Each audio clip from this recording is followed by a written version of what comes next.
The distress beacon pulsed through the void like a dying heartbeat. Commander Vex of the Krellian Imperial Fleet stood on the bridge of his flagship, watching as the last of their fusion cores flickered and died. Around him, 300 warships drifted helplessly in the darkness between stars, their mighty engines silent, their weapons systems offline. "Status report," Vex commanded, though he already knew the answer. "Complete power failure across all vessels, Commander," his lieutenant responded. "The solar storm we encountered has fried every quantum relay in the fleet. We have perhaps 12 hours of life support remaining on battery reserves." The Krellian Empire had ruled 17 star systems for 1,000 cycles. Their technology was unmatched, their military might absolute. Yet here they were, the pride of their civilization reduced to floating tombs in the emptiness of space. The irony was not lost on Vex. They had been on their way to subjugate a primitive world called Earth, deemed barely worthy of conquest. Now they would die here, light years from home, victims of a cosmic accident. "Sir," the communications officer spoke up, his voice trembling, "we're detecting ships approaching. Multiple vessels bearing unknown configuration." Vex felt his heart sink. Pirates, perhaps, or scavengers come to pick their bones. With no weapons, no shields, they were defenseless. He straightened his uniform, determined to meet death with dignity befitting a Krellian commander. The viewscreen flickered to life on emergency power, revealing a sight that made every being on the bridge freeze in disbelief. Ships were indeed approaching, dozens of them. But these were not the sleek predators of space pirates. These vessels were blocky, utilitarian, covered in what appeared to be welding scars and repair patches. They looked like they had been assembled from spare parts and determination, rather than designed in any shipyard. "Commander, they're hailing us," the communications officer announced. "The signal is primitive, but I can translate it." "Put it through." The screen shifted to show a being that Vex recognized from their intelligence files. A human. The creature's pink skin and single pair of eyes marked it as unmistakably one of the primitives they had been sent to conquer.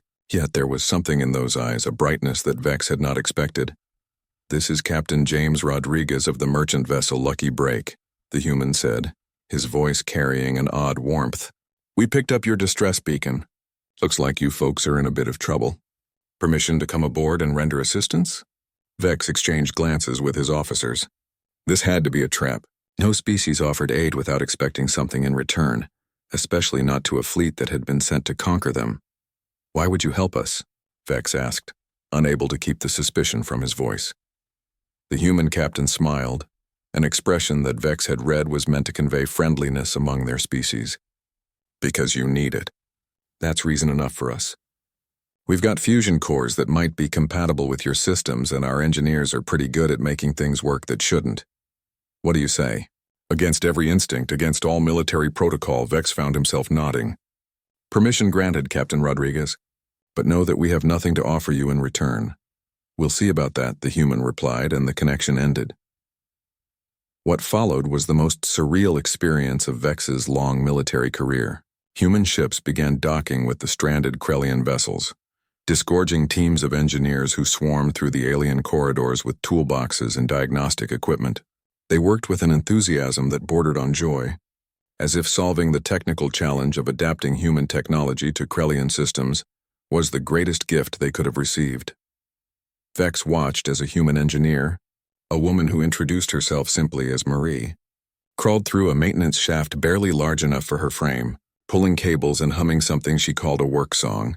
When she emerged, covered in grease and grinning broadly, she announced that she had successfully jerry-rigged a connection between their backup systems and a human portable generator. "It won't give you full power," she explained, wiping her hands on an already filthy rag, "but it'll keep life support running until we can get your main cores back online." "Why are you doing this?" Vex asked her directly. "Your people must know who we are, what we came here to do." Marie paused in her work, considering the question. "Yeah, we intercepted your communications weeks ago. We know you were coming to conquer Earth. But here's the thing about humans, Commander. We've got this weird quirk. When we see someone in trouble, really in trouble, we can't help but lend a hand. It's gotten us into trouble more times than I can count. But it's also made us who we are." She returned to her work, adding over her shoulder, "Besides, maybe if we save your lives today, you'll think twice about that whole conquest thing tomorrow." The human relief effort was unlike anything in Krellian military doctrine. There was no central command structure, no rigid hierarchy. Instead, humans from different ships seemed to coordinate through some form of controlled chaos, shouting suggestions across communication channels, arguing about the best approaches, and somehow achieving results that Krellian engineers admitted would have taken them weeks to accomplish. Human ship captain named Tom brought over what he called spare parts from my last haul, which turned out to be sophisticated quantum processors that the humans had been using as paperweights because they hadn't figured out how to integrate them with their own systems. These processors were exactly what the Krellians needed to repair their navigation computers. Another human, a teenager who couldn't have been old enough for military service by any civilized standard, managed to reprogram the Krellian fleet's communication array using something called percussive maintenance, which involved hitting specific components with a wrench while running diagnostic programs. Impossibly, it worked. As the hours passed, Vex found himself in his ready room with Captain Rodriguez, sharing a beverage the human had brought called coffee. It was bitter and stimulating in equal measure, much like the humans themselves. "I don't understand your species," Vex admitted. "We have files on you. We know about your wars, your violence, your capacity for destruction. Yet here you are, saving the lives of those who came to conquer you." Rodriguez leaned back in his chair, which creaked alarmingly under his weight. "That's the thing about humans, Commander. We're contradictions. We can be the most violent species you'll ever meet, but we can also be the most compassionate. We've got a saying back home: today's enemy is tomorrow's friend. Maybe it's naive, but we've found it to be true more often than not. And if we complete our repairs and continue with our mission to conquer Earth?" Rodriguez grinned, and there was something in that expression that made Vex reassess everything he thought he knew about humans. "Then you'll find out why we're not as primitive as your files suggest. But I don't think you will. See, there's another human trait you should know about. We're infectious. Spend enough time around us, and you start to see the universe a little differently." By the end of the second day, the Krellian fleet was operational again. Human engineers had not only repaired the damaged systems, but had improved several of them, sharing innovations that Krellian scientists would spend years analyzing. The life support systems were running at 15% better efficiency, and the communication array now had double its previous range. Vex assembled his senior staff in the war room. Before them lay the tactical display showing the route to Earth, still easily within reach. They had the power, the weapons, everything they needed to complete their mission. "Your thoughts?" he asked his officers. His tactical officer spoke first. "The humans have given us detailed scans of their ships during the repair process. Their technology is indeed primitive in many ways, but their innovation rate is extraordinary. They adapt and improve at a pace we've never encountered. They also saved 300,000 Krellian lives," added the medical officer, "without any promise of reward or treaty. This is unprecedented in our recorded history." Vex nodded slowly. The humans had done something no other species had managed in 1,000 cycles of Krellian expansion. They had made the Empire question itself. "Send a message to the Imperial Council," Vex commanded. "Inform them that the mission to Earth has been scrubbed due to technical failures. Recommend that Earth be designated as a protected system, unsuitable for conquest due to unpredictable stellar phenomena in this region." His officers exchanged glances but nodded their understanding. The official records would never mention the human rescue, but everyone in the fleet would remember. As the Krellian Armada prepared to depart, Captain Rodriguez hailed one last time. "Safe travels, Commander. If you're ever in the neighborhood again, stop by for a visit.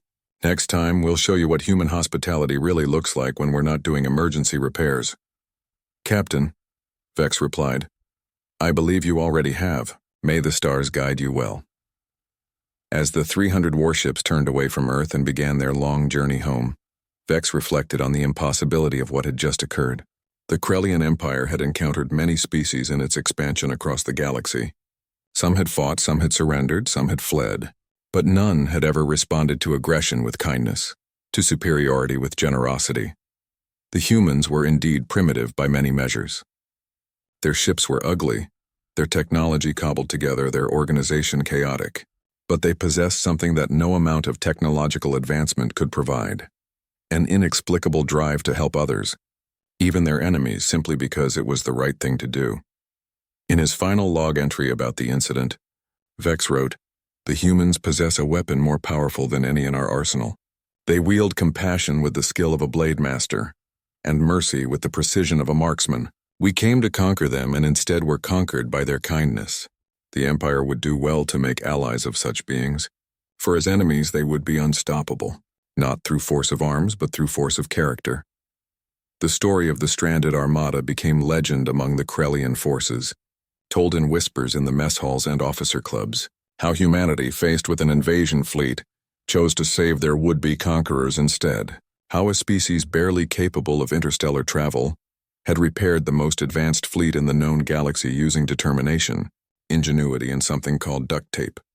Years later, when the Galactic Council was formed to unite the various species in peaceful cooperation, it was the Krellians who nominated Earth for membership, citing an old debt that could never truly be repaid. And when the human representative stood to accept, she smiled and said, "We're just glad we could help. That's what neighbors are for." The universe had learned what Vex discovered that day in the void. Humanity's greatest strength was not in their weapons or their technology, but in their unshakable belief that anyone, anywhere, deserved a helping hand when they needed it most. It was a lesson that would reshape the galaxy, one act of kindness at a time.